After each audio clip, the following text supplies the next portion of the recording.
Hey everyone, I'm Cameron Bertuzzi, and you're watching the 16th video in a playlist of videos responding to 20 arguments against God's existence. If you need the link to the playlist, just check for it in the description. With that out of the way, let's get into the 16th video. Science explains so much of what we used to attribute to a god. Here's my question. What follows from that?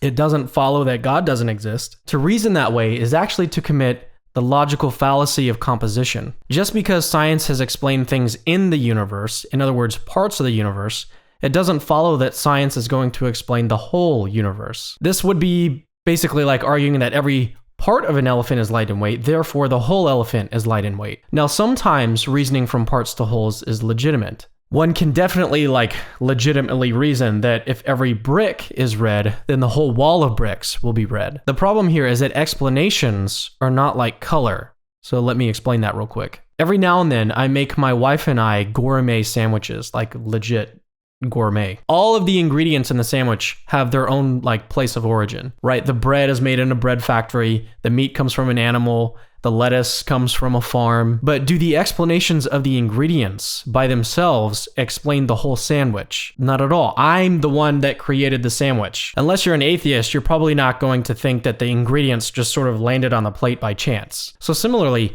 even if every part of the universe has a scientific cause, it doesn't follow that the whole universe will have a scientific cause. That's actually to commit the fallacy of composition. Before I get too hungry, there's actually a deeper, more serious problem with this argument, and that it relies on a very controversial interpretation of probability, namely frequentism. And this is a little technical, so just bear with me for a moment. Frequentism says that the probability of an attribute A in a finite reference class B is the relative frequency of actual occurrences of A within B. And so here's what that means in English. The probability that A will occur is determined by how many times A has happened in the past. So for example, if I flip a coin, and it lands on heads 50 out of 100 times, the probability that the same coin will land heads the next time is 50%. Sounds pretty reasonable, right? Well, let's take a closer look at this. Suppose I have two coins now, a penny and a quarter. On frequentism, I know that if I flip the penny again, there's a 50% chance that it'll land on heads. But what about the quarter? Well, I haven't actually flipped the quarter yet. So if we change the reference class to quarters, and suppose that no one else has ever flipped a quarter, what's the probability that I land on heads? Well, on frequentism, if you have no previous trials,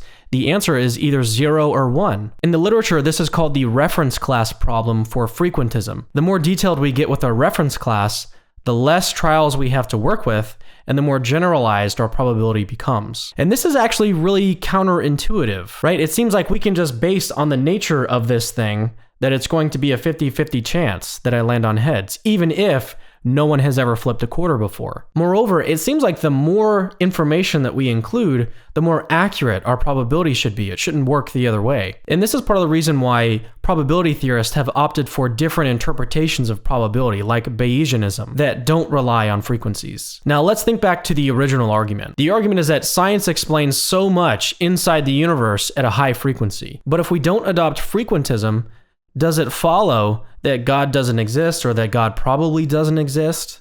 No. Last thing to note is that this actually is not an argument against Christianity, it's an argument against naturalism. Christianity predicts a largely stable universe. Now, obviously, the Bible contains miracles, but these happen at very rare moments in the story. They're rare because God gave humans moral responsibility. And the only way we can actually be responsible for our actions is if we can predict the consequences of our actions. And this requires a stable, orderly universe. Well, what reason is there, and think about this, what reason is there to expect an orderly universe like ours on naturalism? There is none.